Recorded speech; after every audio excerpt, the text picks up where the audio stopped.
What's up, everybody? Welcome to CFP Talks. My name is Jonas, and with me, as always, is Mr. David Fuchs. Oh, not even like anything right there. So we just went. So we did three episodes. Just all this, everybody. We did three episodes. It went from illustrious to I don't even know what the last My one was. main man. Main man to Mister. Hmm. Look Hmm. at that. We just got more and I more must have not unfamiliar. done. I must have not done pretty well on the last couple. David, I told you we got to keep the mystery in our relationship alive. If I keep giving you compliments, you don't even know when they are anymore, you know? How are you, David? I'm good. I'm ready. I'm excited for this episode. I know this is one of your favorites. This is Joe's Yeah. rule. This is Um, this made is this thing. a yeah, This and is a Joe creation. Like Joe, it, Joe Picasso'd this rule. So ooh. Ooh, look at you delving the compliments now. Joe Picasso'd this rule. It's always like, a good one that we always tape. So I'm looking forward to this one. Yosef. So we call this the 20-60-20 rule. Yep. Okay. Coined by Joe. Coined by me. Copyright Jonasm worldwide. Um, but the way that this came about, so just to give you everybody some background on this 20-60-20 rule, is when I first started tutoring this exam, I remember I had a couple students that I was seeing one on one, and I really wasn't, when was tutoring, I started tutoring more often before I went full time. I taught a lot more accounting, college level accounting, college level finance, corporate finance, things of that nature. And it kind of morphed into teaching the CFA. And then every now and then I would have a CFP student that would come and reach out and say, I want a little bit of help. And those first couple of students that were looking for help with CFP were coming to me and initially, before I had my processes in place and I would say, okay, what do you want to work on? And they would always bring the hardest stuff, right? So they would bring the estate stuff, the tax stuff. Mhm. And anytime we would talk after the exam, I'd be like, well, were the things that we reviewed in our sessions on the exam? And they would be like, I honestly didn't see one of those questions. And, you kind of see it once and you're like, okay, maybe it's an anomaly, and twice. And, you kind of start seeing it multiple times in a row where like all the hard stuff that CFP puts in their program sometimes ends up on the exam and sometimes it doesn't. And then they would come back and say, I hadn't looked at X, Y, and Z, and that was on the exam a ton. And I really wish I had reviewed my flashcards, my notes. I wish I had reread that prior to the exam. That way I would have seen it a couple of times before the exam. And I feel so silly because it was such an easy answer. There were so many questions on there that were honestly, some of them were really easy and some of them were pretty moderate. Like it didn't take a whole lot to figure them out, but I didn't remember some of those fundamentals. Mhm. So eventually I started thinking to myself, like, how many really difficult questions is CFP putting on this? Because it felt like a majority of the questions were more in that middle ground. And there was definitely some easy ones, but they're kind of sprinkled in. And there's definitely some really hard ones that are also sprinkled in. And this is kind of the evolution of where the rule came from was it's when you start breaking down mock exams that are delivered by CFP and you start looking at mock exams delivered by CFP providers, you kind of start to notice that about 20%. So think about the exam as being 170 questions. So 20% being roughly 35 questions. So 35 questions are roughly going to be easy. 35, I would kind of put in that advanced or expert category. But a majority of the questions, 100 of the 170, kind of go from that moderate, easy moderate to hard Yeah. moderate, right? They're kind Mhm. of in that Mhm. middle ground. They challenge you, but they're not impossible. Correct. You could break it down in 2 to 3 steps. you can break it down into 2 to 3 steps, and they're very attainable. You don't have to be a genius to you have to be smart, you Right. have to know the Yes. stuff, but it's not like it's an estate tax and insurance question all wrapped in one. Right. They're attainable. They're not impossible, but they're not easy. They challenge you, They but they're not challenge you. Yeah. And so like a lot of people would walk out of different review courses and they would say the questions there were so hard, but they had no connection to the moderate level questions. They were just hard. So the thing is, if you practice a lot of hard questions, you'll get good at answering hard questions. The problem is that if CFP has 35 hard questions, you're kind of screwed because you got really good at answering the hard questions and they take up time a long and time. That's effort and mental effort to solve that you kind of forget about all the easy stuff and the moderate stuff. So the way that I think about it is here is a really easy way for you to score well on the exam. If there is 35 questions that are which we're going to say are easy, things that like our time value of money or the flashcard or knowing a rule or knowing what's on a form ADV or things of that nature. If you have 35 easy questions, ideally you want to score 90% on it. Okay, so 90 on 35 is roughly, let's just call it 32 questions that you get correct. The moderate stuff, you want to score about an 80%. Okay, so at that point, you get 110 out of 170 that are ready in your bank.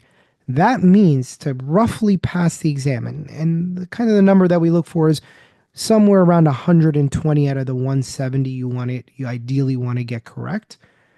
If that puts you, you're now 10 questions away from, you only need 10 of those hard questions. That means you only need to score a 30%, but ideally you want to score 50. So if we add up 90% of the easy questions, you get those correct. 80% of those moderate questions, and you get half of the hard questions, you're putting yourself in a position to do very well on this exam without necessarily going crazy and putting all your time and effort into that hard stuff and learning all the hard stuff. Because guess what? Emotionally, feels good. I accomplished something. I've learned something. My studying means something. hmm But then you leave all these easy and moderate questions on the table where you don't know what's included in bankruptcy and not.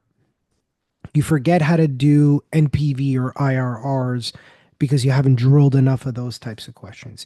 You don't know basic definitions.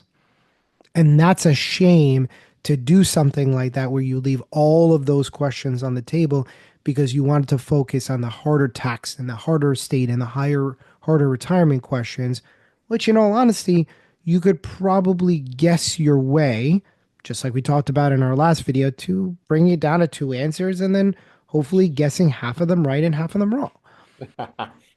Yes, absolutely. 100%. So that's Uh, our 20-60-20 rule. so that's the rule. Can we get that on a sweatshirt? Um, Ooh, ooh, I like that. I love that rule because it kind of gives you perspective on, people are like, oh my God, I have to get 120 questions right. It's like, yeah, but this is like the path to get there. There's going to be this many easy questions, and you can get 90% of them. You should get 90% of them, or we'll Yeah, go back and to the and numbers. notice we're not asking you to get 100% on anything. No, and actually on the hard ones, we're saying you could fail the hard questions essentially. You were saying, get about 50% right of the hard ones. And Mm. it's like if you said that to somebody, and you're like, yeah, there's about 35 questions and we like you to get about half of them right, they'd be like, how am I going to pass this test then? Like what? It's like, well, because there's a lot of easy ones. Those are the low-hanging fruits, and there's a lot of medium challenging questions that are very not impossible and easy to attain. You should get, X amount of right, X amount of correct on that. And it's like, and then there's the hard ones, which leaves you room. Now, as long as you do what you have to do on the easy and the hard on the medium ones, you leave yourself a little bit of a buffer room. on the last one, but it's all that's why you have to get as many of the, I call them layups as possible. The medium questions, that middle 60% is a free throw, and then the hard ones are essentially half court shots. We're Yeah. talking about this today's Yeah. NBA. Yeah. I mean, oh, unless you're Steph Curry and that's you're still Yeah. shooting that at pretty high Well, that's mark. why I moved it back to the half court line. Yeah. But But yeah, it's a great that's a great analogy, David. yeah. No, it's layups, free throws, half court shot. And I think it puts into perspective of, I think a lot of people sometimes allocate more time than necessary towards the hard stuff. Not saying you shouldn't, because you're going to definitely need to know that stuff, and you're probably going to need time to learn that stuff. Like we said, it takes repetition. But at the same time, you also got to nail down the easy ones too, because if you don't, you're just making your life a lot harder, and you're giving yourself a lot less shorter of a leash on the harder questions. That's right. And if you went to watch an NBA player practice and the only thing that they did was shoot half court shots, you're like this person is a joke.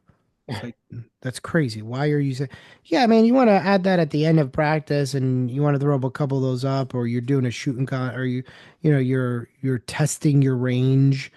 Cool. Right. But at the end of the day, if you talk to any coach and they're like, no, we need you to be 100% from a layup or 99% from a layup. You got to nail that shit down. We need you to be 70, 80%. And I know that the numbers aren't exactly the same as what you're giving out, but you got to be nail down the free throws. You got to nail down your layups before we start thinking about taking half court shots or even taking 3-point shots, because where are most of the opportunities going to come in a basketball game? Layups and free throws. Where are most of the opportunities going to come on the CFP exam?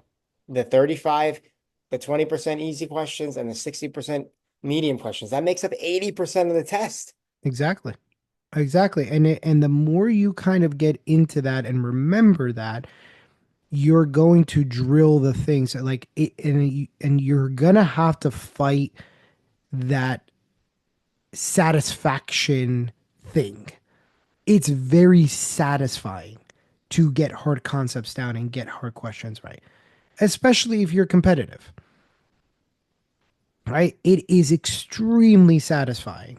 So, in terms of that, when you're like, okay, this is a really satisfying feeling, you're going to have to fight that feeling to know and what some things you're going to have to memorize or do easy calculations over and over again because you can't discount that easy stuff because that easy stuff is going to be the ones that they pay the bills, right? And that's the key there is and I just can't emphasize that enough. Like you are given this beautiful outline here, and if you disregard it, you're going to spend so much time on things that just are not tested as much. And I keep kind of rewinding to a student that I had in July that ended up not passing the exam.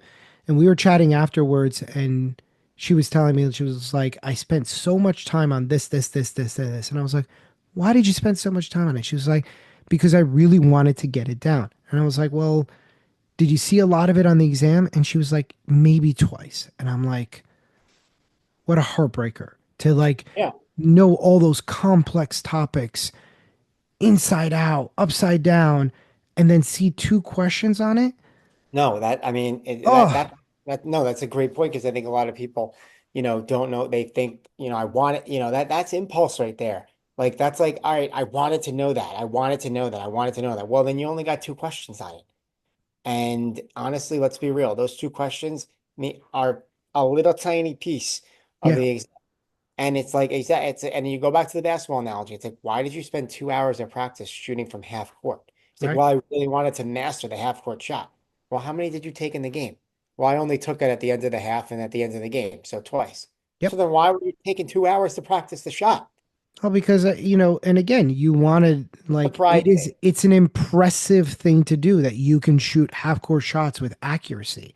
It's really impressive, right? And the thing is that you got to remember something. It's way cooler to tell other people or show other people your ability to solve hard problems.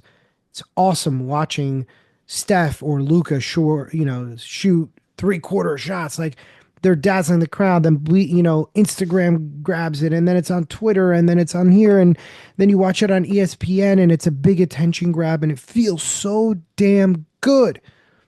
You're gonna have to control that impulse because guess what? Knowing those easy and medium questions, there's nothing glamorous about it. Hmm. It sucks. There's nothing fun about it. No, going back through your flashcards over and over again, nothing glamorous about it. But then when the exam comes up and you know those answers cold because you've looked at that flashcard 20 times, who's laughing now? Right? And that's the beauty of that entire thing is that you're sitting there going, I can't believe how simple that was and how effective it is. Hmm. And you better believe it because again, remember we said this in our last episode. There's a difference between simple and easy, and this process is not easy. But it being simple doesn't mean that you're studying incorrectly. It just means that that's part of the process. So I think that's a good place to stop. What do you think? Wrap it up. Let's wrap it up. All right. As always, everybody, we hope that you enjoyed this episode. With any questions, comments, or concerns, please feel free to reach out to David or myself, and we will see you guys on our next episode. Take care.